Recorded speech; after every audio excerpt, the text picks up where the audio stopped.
my brother-in-law Greg, my wife Carrie, and all 4 grandchildren, Michael, Abby, Finn, and Elsa.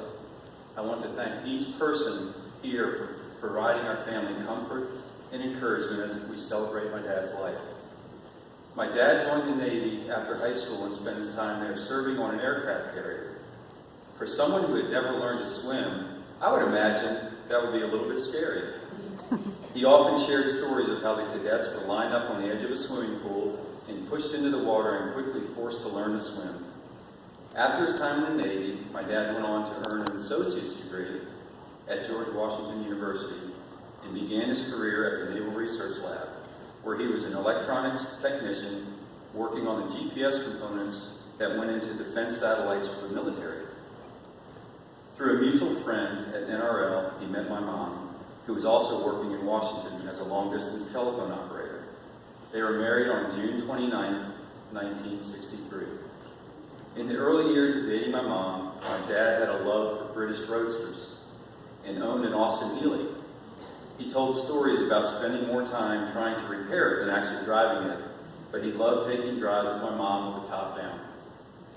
Some of my earliest and most fond memories of my dad was his love of the Redskins.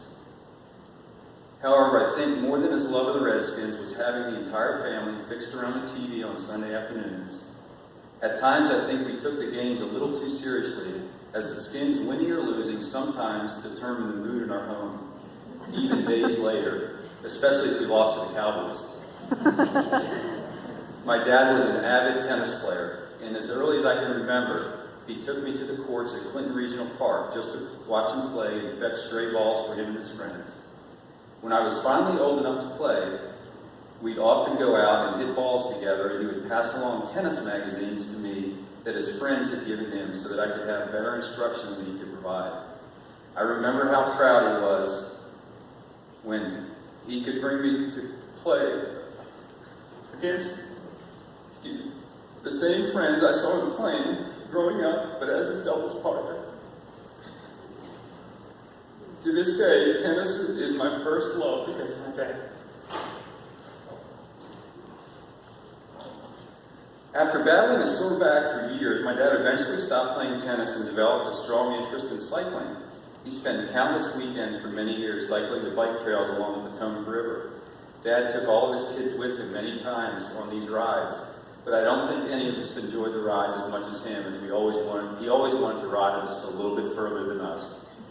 His greatest cycling achievement was completing a 100-mile bike ride as a member of the Oxon Hill Bike Club. Our dad's first priority each and every day was his family. He was the head of our household with strong and constant leader for us. He provided everything we needed and a lot of what we wanted. He instilled the importance of a good education. There were many evenings spent at the dining room table with Dad as he helped us sort out our chemistry homework, work algebra problems together, or research a particular subject in our Funk and Wagnalls encyclopedia set. When report cards came, he would encourage us to work just a little bit harder to turn C's into B's and B's into A's. Because of the emphasis my dad placed on higher education and the hard work ethic he instilled, his 3 children account for 3 undergraduate degrees and 2 master's degrees. My dad's hobbies and interests were almost countless. He constantly wanted to learn and do new things by exploring different areas of interest. Dirt bike riding when we were all young, fresh and saltwater aquariums, bonsai trees, basket weaving, photography, and most recently, collecting gnomes, just to name a few. I remember when he began teaching himself computer programming in the early 80s. I was fascinated by my dad's first computer, a Commodore 64, and how you could teach it to do mathematical tasks by writing code and saving it to a cassette tape. He would later buy me my first computer as a sophomore in college in 1984, which sparked my interest to pursue a degree in computer science and paved the way for my career in information technology. Our dad was an avid reader and made sure our house was always full of books. The public library saw a lot of us during our childhood years. We made regular trips into D.C. when we were young. Our dad provided enriching experiences for us at the museums, monuments, and zoo.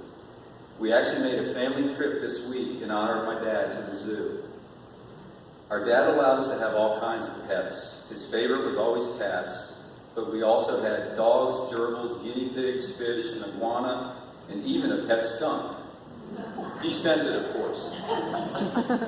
All three of us still have pets in our homes, thanks to our dad instilling in love and respect for all kinds of animals. I remember one of my dad's 3 parrots he used to own. It was an African gray parrot named Bogey and a master talker. Given the fact that Mom had such a huge circle of friends, it didn't take Bogey long to begin mimicking the phone ringing. Glad to see my mom laughing. As the 3 of us became adults, our dad still wanted us to be with him and never turned down an opportunity to visit one of us.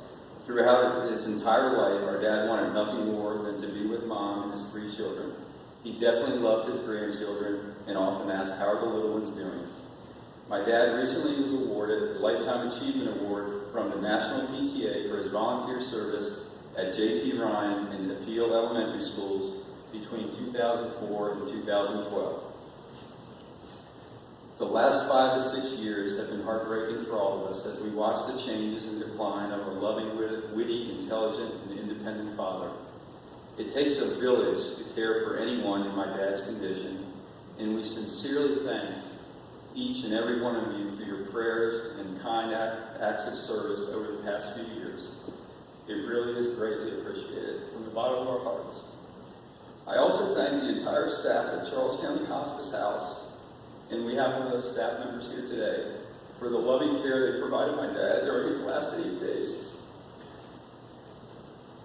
Today, in all the days hereafter, we will remember him for many, many great years that we were so fortunate to have him. Lastly, I want to pass along my deepest gratitude and sincere thanks to Our Lady Help of Christians Catholic Parish, Father Lon, Father Lopez, Deacon Rich, for all the love and support you have shown my dad in recent years, and the love and support you continue to show my mom. When my mom called me last December to tell me Dad wanted to be baptized in this church, I was overwhelmed with indescribable joy to hear that my dad wanted to accept Jesus, and to watch him get baptized in this church earlier this year on January 9th was and always will be the greatest and important memory I have of my dad. Dad, my heart is filled with gratitude for all that you have poured to us. We love you and we'll miss you so much.